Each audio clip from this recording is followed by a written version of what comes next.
August 1వ తేదీ 'శివం భజే' మూవీతో మొదలైంది. ఓంకార్ సోదరుడు అశ్విన్ బాబు హీరోగా రూపుదిద్దుకున్న ఈ సోషియో ఫాంటసీ ప్రేక్షకులను మెప్పించడంలో విఫలమైంది. 2వ తేదీ 7 సినిమాలు వచ్చాయి. వరుణ్ సందేశ్ విరాజీ, అల్లు శిరీష్ బడ్డి, రాజ్ తరుణ్ తిరగబడ్ర స్వామి, దర్శకుడు కె. విజయభాస్కర్ కొడుకు శ్రీకమల్ ఉషా పరిణయం వంటివి వాటిల్లో చెప్పుకోదగ్గవి. కానీ చిత్రమేమంటే ఇందులో ఒక్క సినిమా కూడా అలరించలేదు.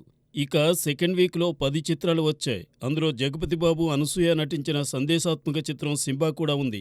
కానీ దీనివైపు ప్రేక్షకులు కన్నెత్తి చూసింది లేదు. అలానే 'Bhavanam', 'Sangharshana', 'land mafia', 'Pagal versus Kadhal', case number 15 మూవీస్తో పాటు అనువాద చిత్రాలు, సూపర్ డీలక్స్, 'తుఫాన్'లను జనం తిప్పికొట్టారు.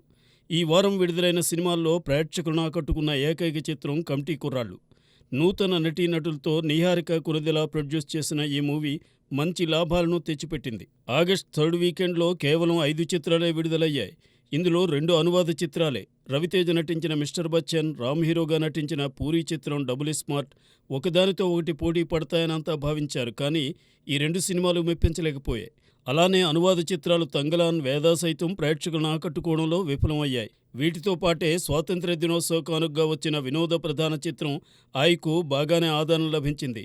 ఎన్టీఆర్ బావమరిది నార్నే నితిన్ హీరోగా నటించిన తొలి చిత్రం 'మ్యాడ్' ఆడినట్టుగానే 'ఆయ్' కూడా ఎలాంటి హంగు ఆర్భాటం లేకుండా కూల్గా బ్రేక్ ఈవెన్కు చేరుకుంది. ఆగస్టు 4th వీకెండ్లోనూ ఏకంగా 8 సినిమాలు వచ్చాయి. అందులో 2 అనువాద చిత్రాలు. ఈ వారం వచ్చిన వాటిలో 'మారుతీనగర్ సుబ్రహ్మణ్యం', 'రేవు', 'డిమాంటీ కాలనీ 2' చెప్పుకోదగ్గవి. రావు రమేష్ నటించిన 'మారుతీనగర్ సుబ్రహ్మణ్యం' తనదైన శైలిలో ప్రేక్షకులను ఆకట్టుకుంది. కానీ కమర్షియల్గా పెద్ద విజయాన్ని పొందలేకపోయింది. 'రేవు' పరిస్థితి అదే. తమిళంలో మంచి విజయం సాధించిన 'డిమాంటీ కాలనీ 2' ఇక్కడ ఆ మ్యాజిక్ను రిపీట్ చేయలేకపోయింది. ఆగస్టు లాస్ట్ వీకెండ్లోనూ ఓ అనువాద చిత్రంతో కలిసి 8 సినిమాలు వచ్చాయి.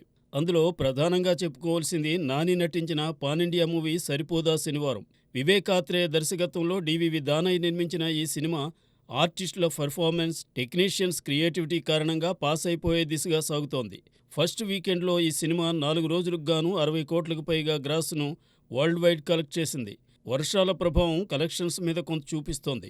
అయితే మరే పెద్ద సినిమా వినాయక చవితికి కూడా లేకపోవడం 'సరిపోదా శనివారం'కు కలిసొచ్చే అంశం. సో ఇది 100 కోట్ల గ్రాసును దాటేయడం ఈజీనే. సో ఈ నెల విజేత నానినే.